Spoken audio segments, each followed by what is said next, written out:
You're listening to The Back 40, the podcast for Ontario farmers, covering topics and issues that matter most to Ontario agriculture. Brought to you by Trillium Mutual Insurance, bringing the ag community together one podcast at a time. I'm the host of The Back 40, Mike Bryan, agribusiness specialist at Trillium Mutual Insurance.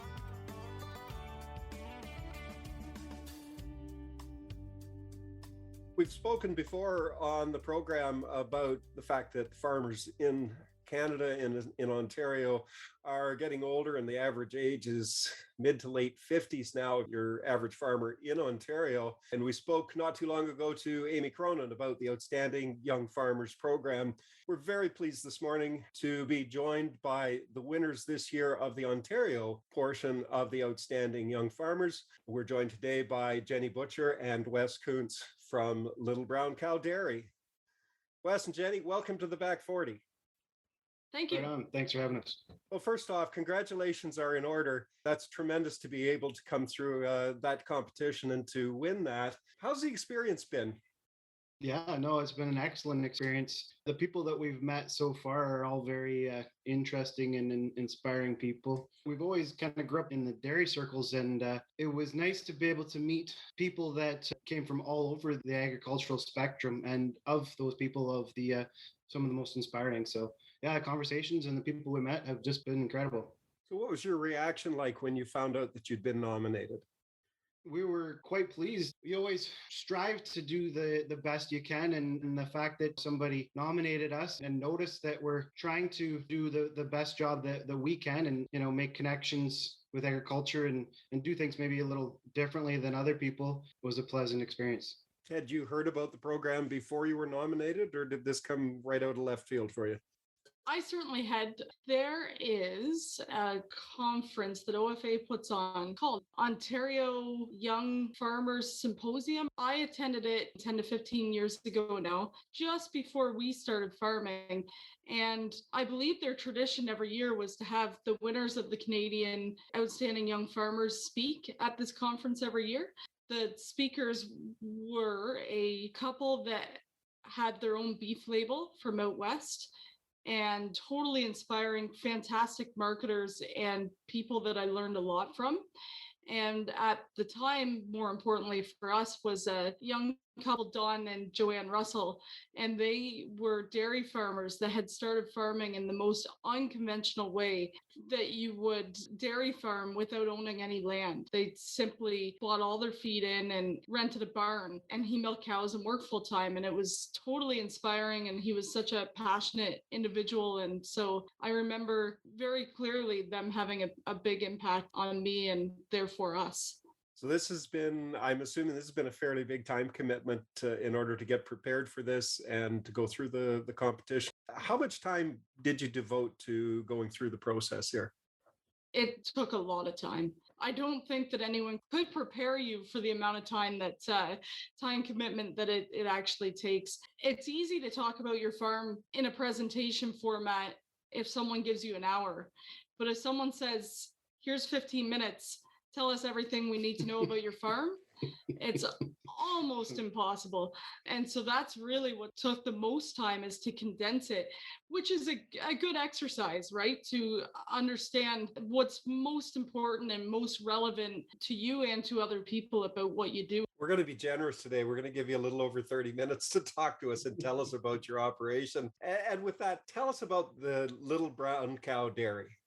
Little Brown Cow Dairy, established in 2015, started out in a renovated butcher shop that we converted into a cheese plant. The store consisted of a 12 by 12 office, very, very small. It's grown today to a very large store where we sell everything that you could possibly sell at a grocery store. Everything's as local as possible. If we don't actually make it ourselves, then it's sourced as local as possible.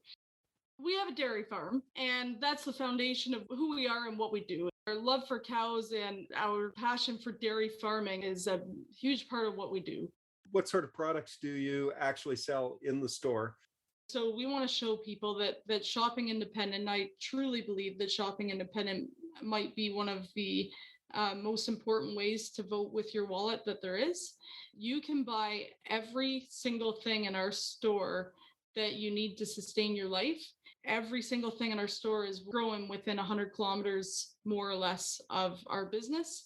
We've made the odd exception, but certainly it's Canadian, except for the odd pineapple and strawberry out of season.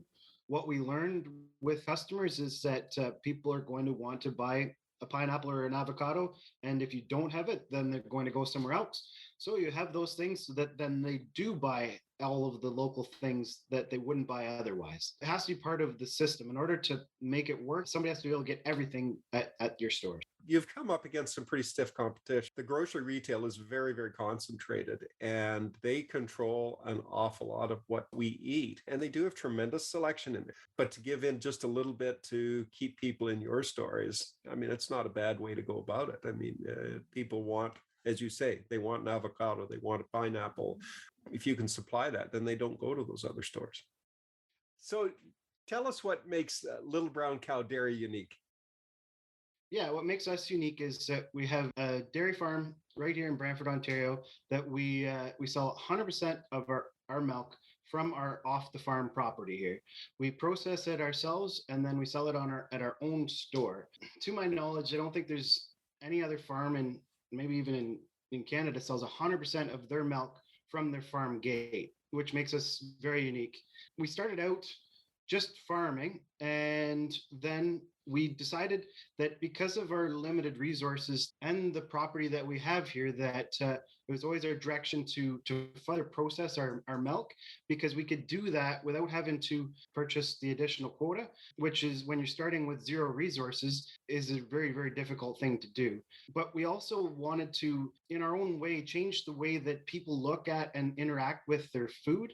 We made it so that people could come to our store, buy our products, and then have the actual farm experience where they could come and see a real working farm, not just a display farm where there's display animals. And that's nice, but this is a farm that people can see, and it is just the way it is. It's completely transparent.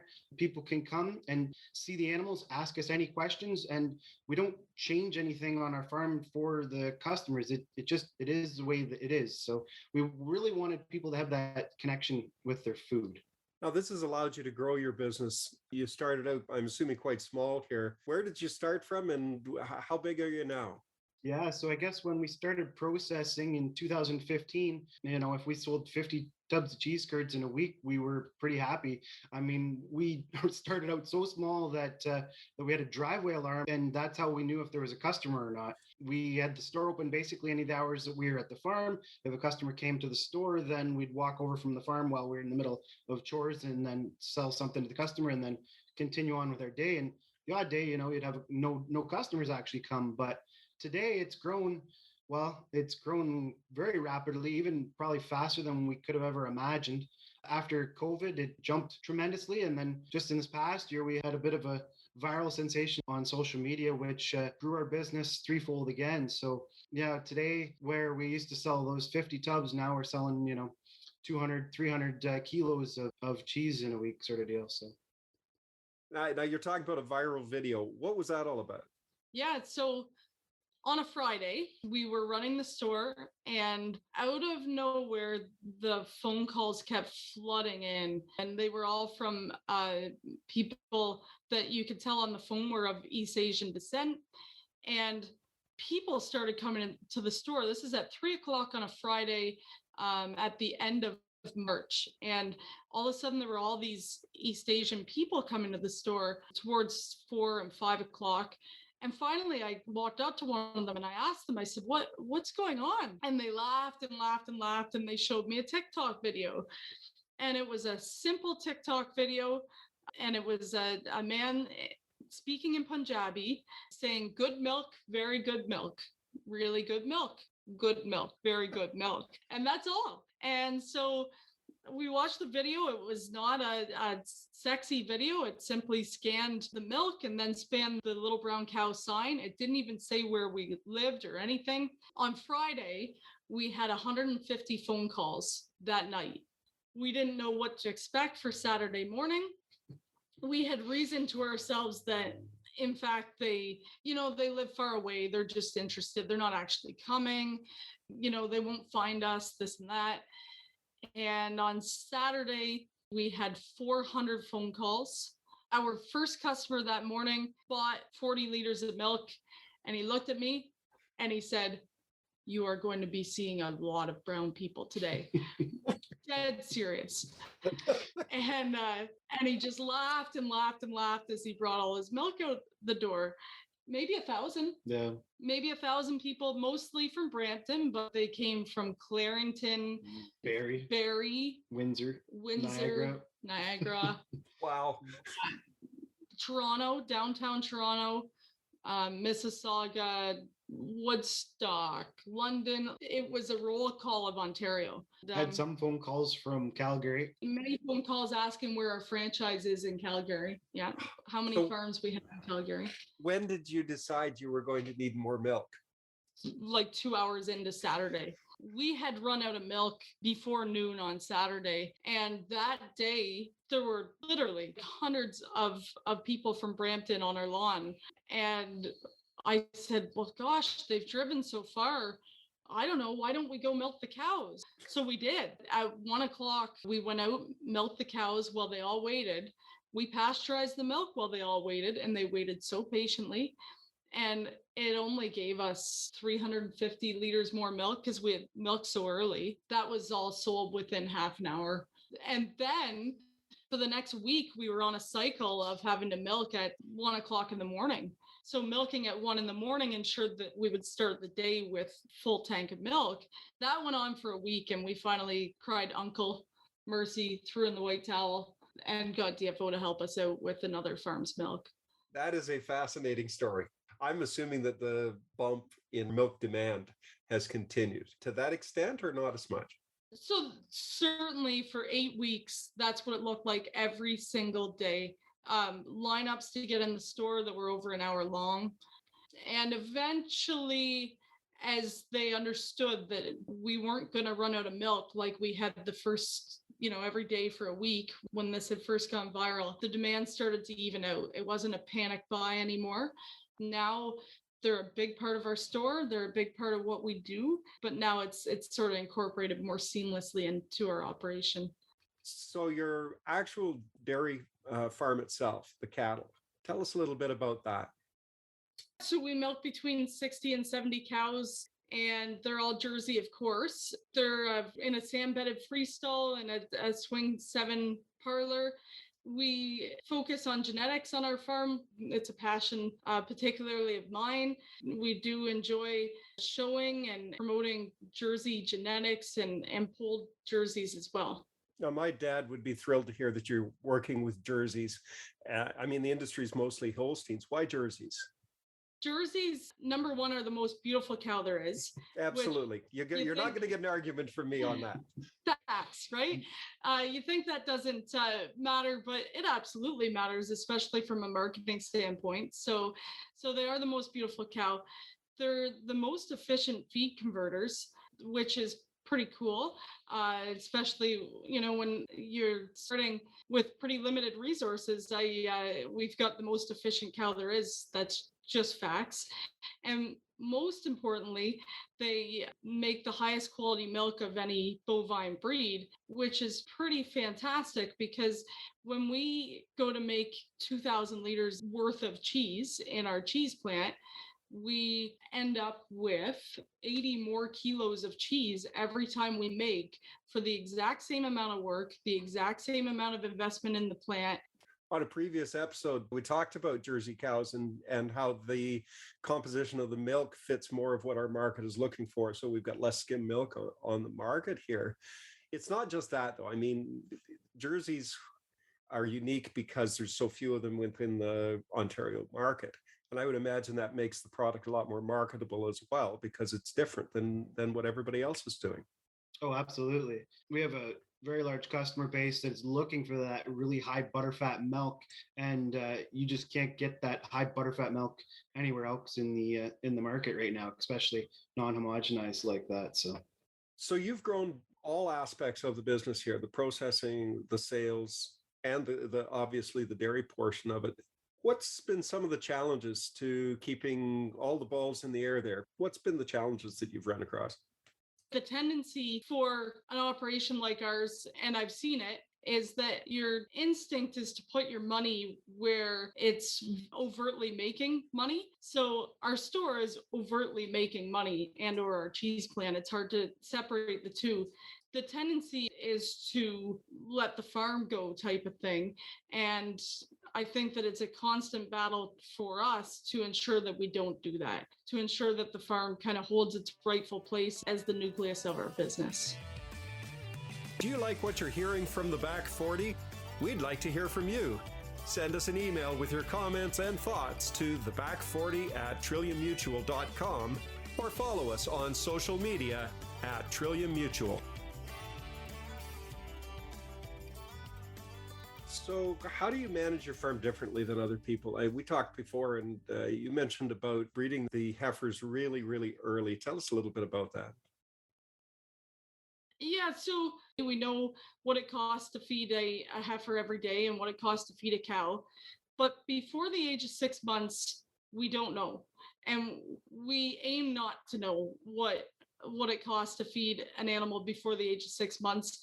I think that's really important because when you're looking at cows that you intend to have on your farm for 10 years or more, that little bit of investment in the first 6 months of their lives is invaluable.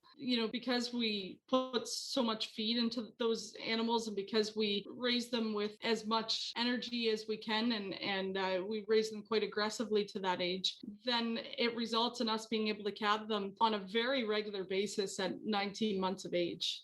That's quite young. Very young.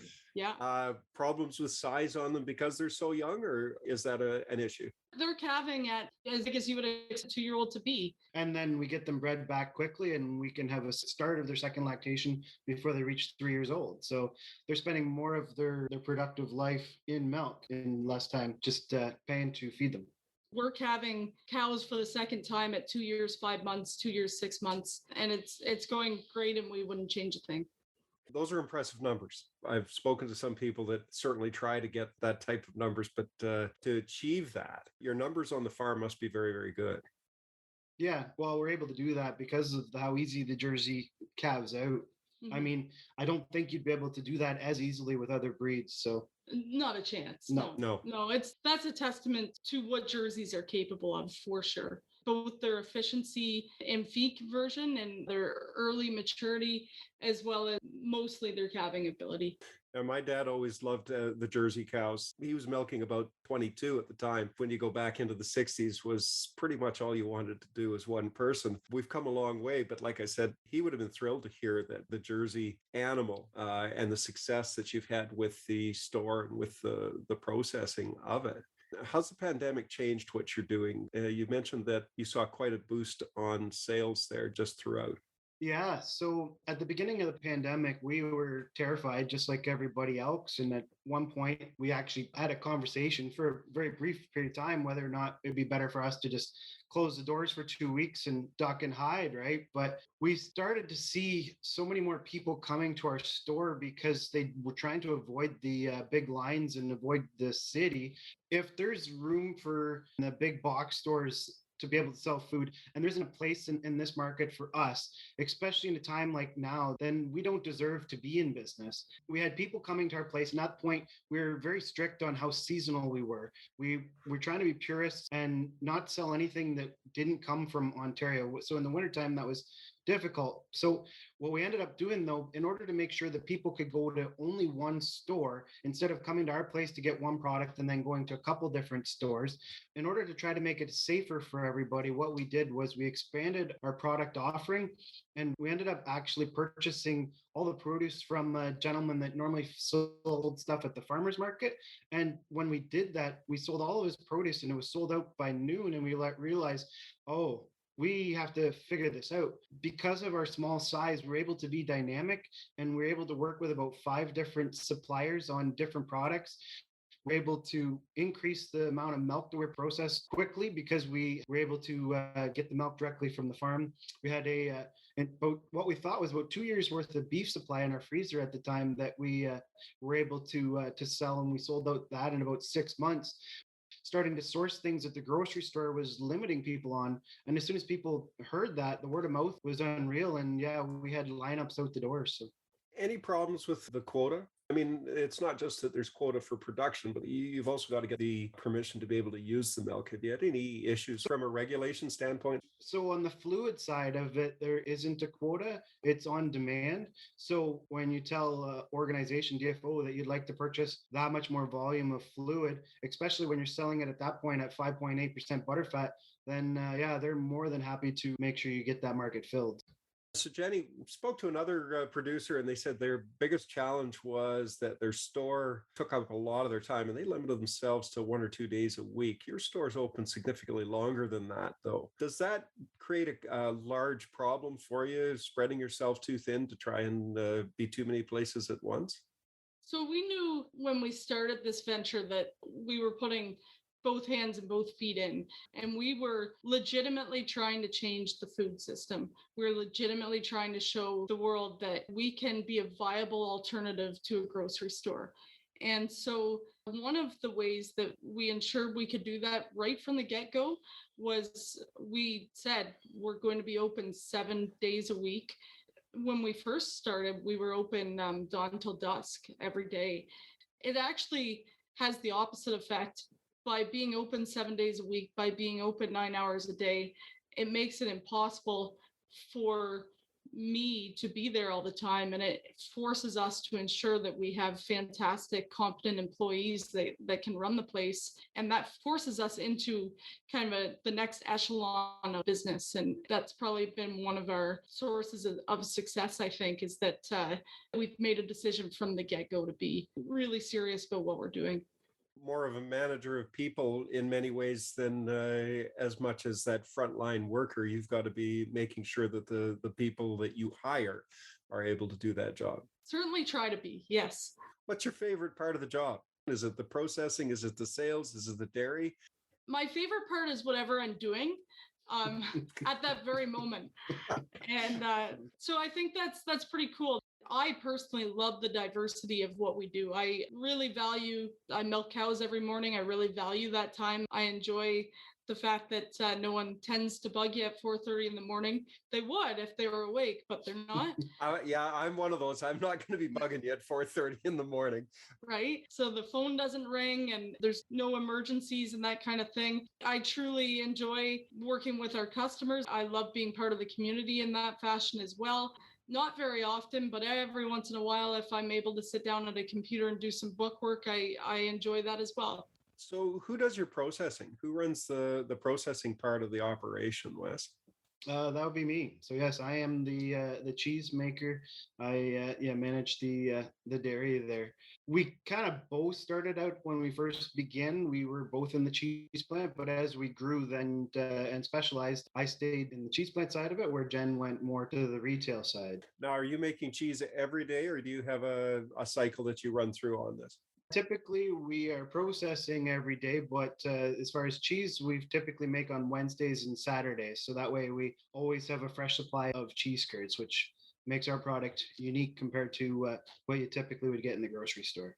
It's kind of unique in a lot of ways. I know there's some on-farm processing cheese factories. They're producing cheese basically once a week. They're running through the whole thing. It's just that cycle that they run.